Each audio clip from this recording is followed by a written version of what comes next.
শাসন, পারিবারিক যে ঐতিহ্য, পারিবারিক যে নিয়ম কানুন মানার প্রবণতা ছিল, সেটি থেকে কি আমরা কি সরে যাচ্ছি? কোনটুকু আপনি গ্রহণ করবেন, কোনটুকু আপনি বর্জন করবেন, সেটি কিন্তু এই সমাজ থেকে উঠে আসতে হবে।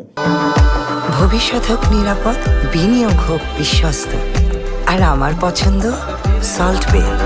ওয়েলকাম টু সল্ট বে। আমাদের যে মানসিক দৈন্যতা, সমস্ত কিছুকে মাথার মধ্যে রেখেই কিন্তু আমাদেরকে আগামীর বাংলাদেশ, আমাদের প্রধানমন্ত্রীর যে স্লোগান যে সবার আগে বাংলাদেশ অথবা আগামীর বাংলাদেশ করতে হলে আসেন আমরা সবাই মিলে যার যার অবস্থানে থেকে আমরা এগিয়ে আসি এবং ঐক্যবদ্ধভাবে কাজ করি, এবং প্রত্যেকটা ঘটনার ফলো আপটাও যদি তুলে ধরি, তাহলে বোঝা যাবে যে পরবর্তীতে ওই ঘটনা খালি আমি না বললাম, কিন্তু আমিনার পরবর্তীতে যে ঘটনাগুলো হয়েছে তার কি ব্যবস্থা হয়েছিল, এটিকে যদি আমরা করি তাহলে হবে দুই দিক দিয়ে লাভ। একদিক দিয়ে হচ্ছে যে প্রতিরোধ করা সহজ হবে, আরেক দিক দিয়ে হবে যে কেউ যাতে অন্যায় করে পার পেয়ে যায় না, পার পেয়ে যাওয়ার সুযোগ নাই, এটাও মানুষের মধ্যে এস্টাবলিশ করতে হবে।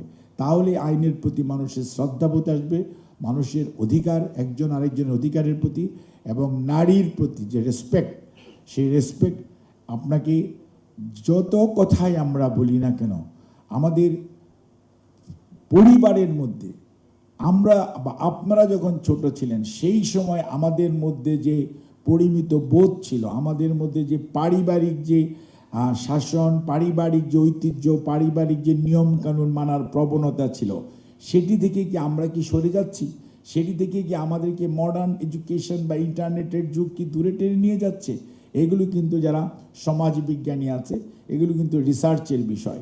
কারণ এগুলো কিন্তু মনে রাখতে হবে, সব শিক্ষাই যে আপনাকে আমাকে খুব ভালো দিকে নিয়ে যাবে তা না। কোনটুকু আপনি গ্রহণ করবেন, কোনটুকু আপনি বর্জন করবেন, সেটি কিন্তু এই সমাজ থেকে উঠে আসতে হবে।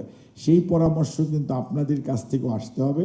এবং আমি মনে করি যে চলেন আমরা সবাই মিলে আগামীর বাংলাদেশ অর্থাৎ সবার জন্য একটি সুশাসনের, বসবাসযোগ্য, এই বাচ্চাদের জন্য বসবাসযোগ্য এমন একটি দেশ আমরা করি যেখানে নারীর অধিকারের জন্য আলাদা করে কথা বলতে হবে না, সকল মানুষের অধিকার নিশ্চিত হবে।